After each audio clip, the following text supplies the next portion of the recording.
All right, good day, everybody, and welcome to Headline Hits with LW. Today is March 14th, 2022. It's Monday morning, Monday early afternoon for some of you on the East Coast. So welcome. A lot of things in the news, some things that are pretty interesting. Some things that it just makes me scratch my head and go, you can't make this stuff up. So let's hit the first headline here. This is from Breitbart, and it is ex transgender people celebrate their detransformation. Detransformation. Women and men use social media to share their stories over the weekend about how they quit the transgender ideology being pushed by teachers, progressives, corporations, and President Joe Biden's far left government deputies. The young people who quit the ideology recognize that they cannot transition to the opposite sex, and so they detransitioned from the ideology. Now, there are many stories in this article here where young men and women have reasons why they decided to become a transgender. My name is Grace. I have detransitioned on the left, shortly after top surgery in 2017. This was the darkest time of my life. On the right, me recently, life goes on and life gets better. Hashtag DTrans Awareness Day.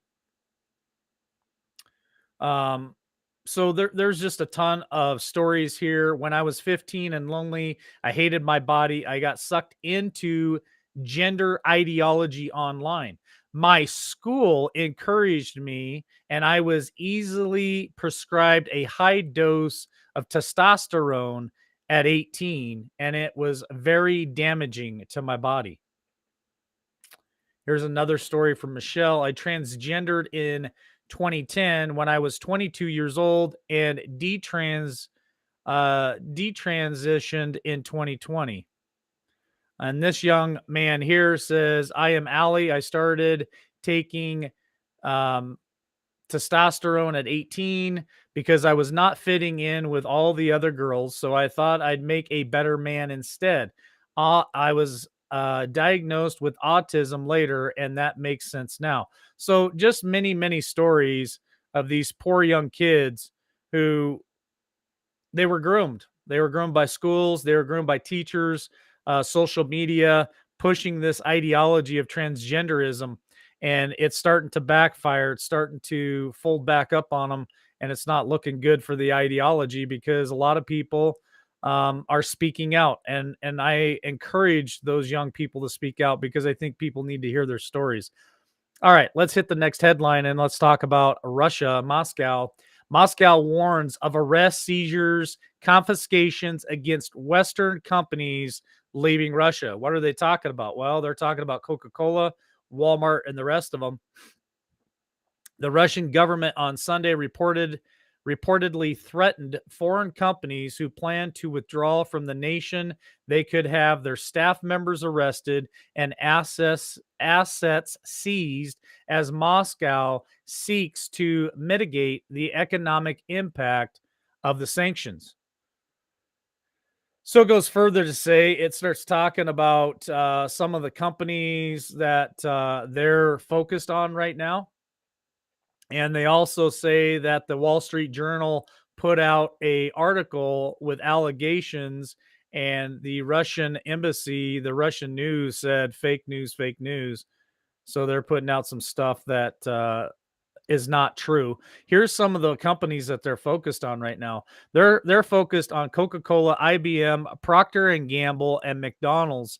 And those companies have declined to make comment, but they have given them a very firm warning that if they leave the country and try to hurt Russia anymore with these sanctions and with these private companies saying that they are going to leave Russia, including KFC and Pizza Hut, that they're going to come in and round people up, I guess, and take assets. So I don't think Russia's messing around. So good luck to you woke companies out there that think you're going to, I guess, hurt Russia.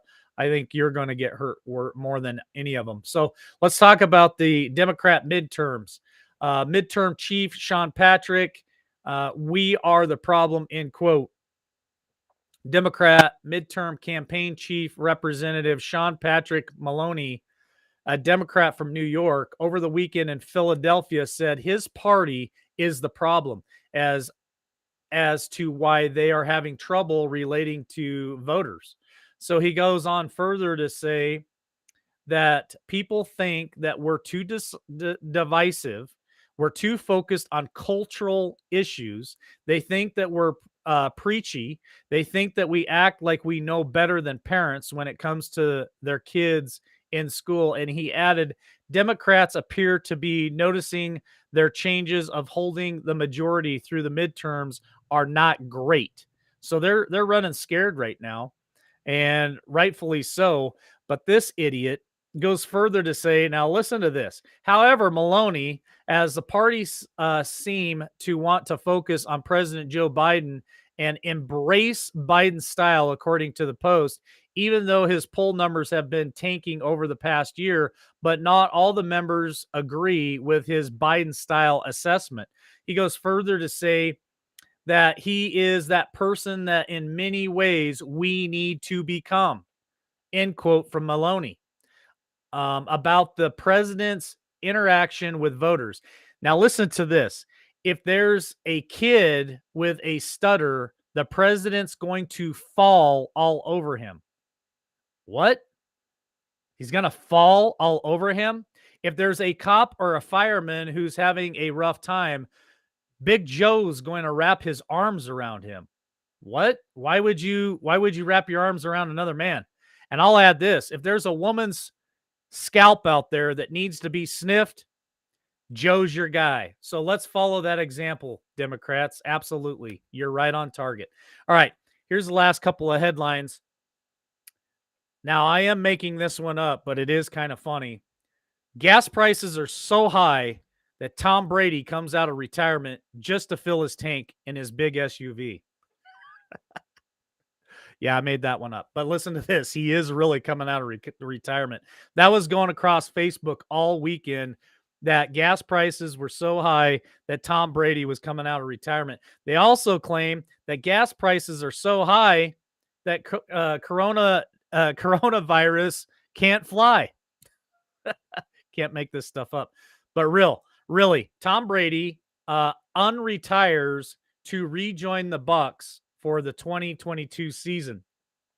All-star quarterback Tom Brady has reversed his decision to retire and announced on Sunday that he will go for his 23rd season in the NFL. For the quote, for the past 2 months, I've realized my place is still on the field and not in the stands. That time will come, but it's not now. I love my teammates. I love my supportive family. They make it all possible. I'm coming back for my 23rd season in Tampa. Unfinished business, end quote, is what he tweeted on Sunday. Like him, love him, hate him. I mean, the guy has got 7 Super Bowl titles under his belt. He's got 7 rings. He's an amazing quarterback. Yeah, he's had a lot of different, I don't know, controversies in his career, but you got to give it to the guy, man. He is one of the best of all time for sure. And like him, love him. He's coming back. All right, let's talk about some looming elephants in the room, and what's going on over in Europe and around the world. So, a populist leader says green politicians closing nuclear plants are Putin's useful idiots. And that's coming out of Sweden here. Populist Sweden Democrats SD leader Jimmy Occasions has slammed European green politicians, blaming their policies for making Europe reliant on Russian energy and enriching the country.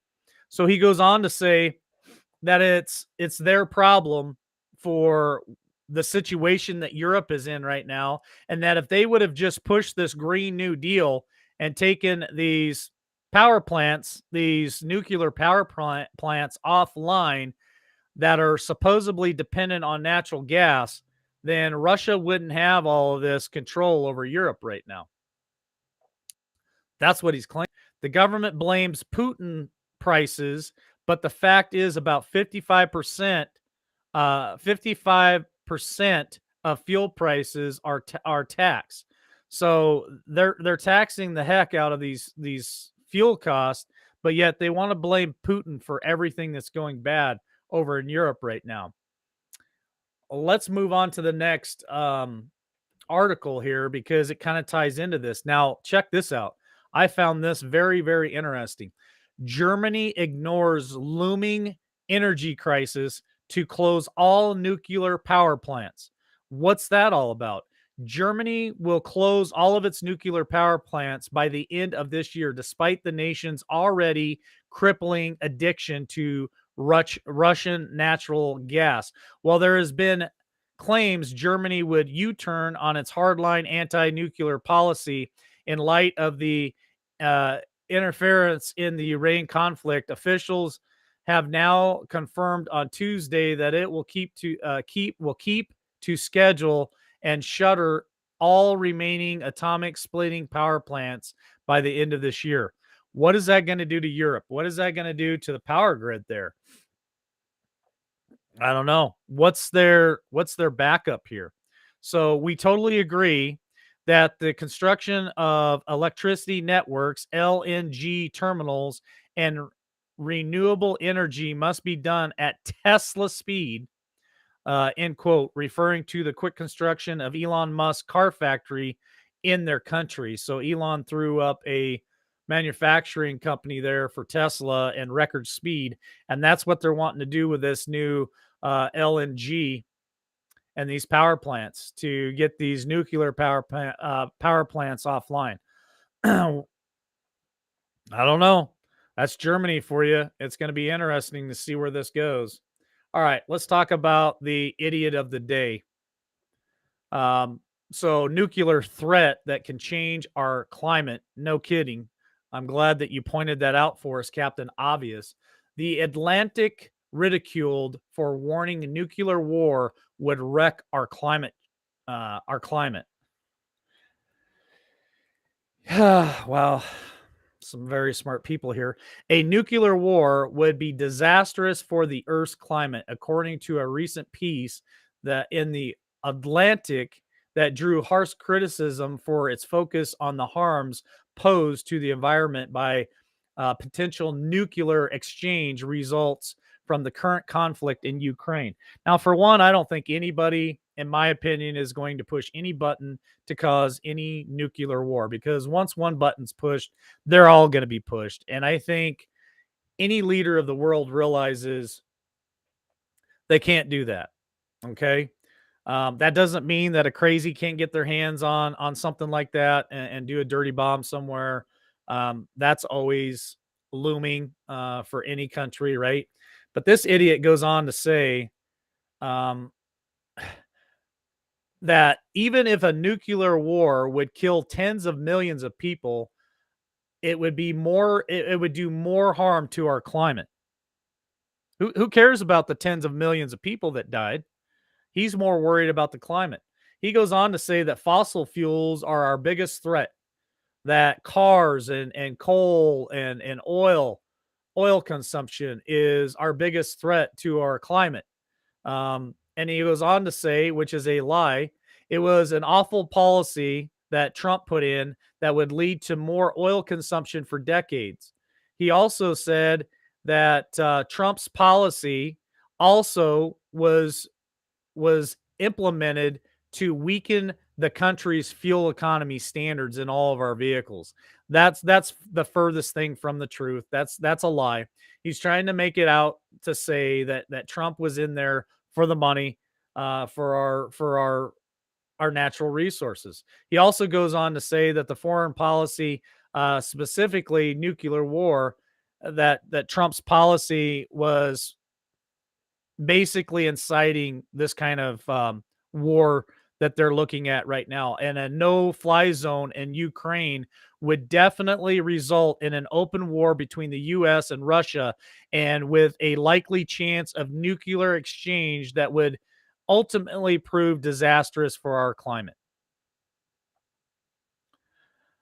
And that it would be worse than the climate and the energy policy that Donald Trump ever proposed. Now, this guy is a maniac, and even some of his own colleagues out there are saying that he's out of his damn mind for even writing an article that suggests this. I thought it was interesting because these people are so far off their rocker that they cannot see what's really going on. All they care about is the Green New Deal. All they care about is getting rid of fossil fuels and getting rid of our vehicles and trying to push us all over into electric cars, windmills, and solar power. These guys have no idea what that would do to our economy, what that would do to our world. They just want to push, push, push this agenda. So anyway, that is the headline hits for today. I'm glad that you guys joined us. And you know what? We will be back this afternoon at 3 p.m. Eastern Standard Time on Podbean. If you guys want to join us over there, I'd love to have you. We got a great conversation that we're going to do this afternoon over on Podbean. And we'll be back later to this evening at 8 p.m. Eastern Standard Time right here on YouTube, Facebook, and Twitch. So you guys have a blessed day, and we'll catch you on the next one.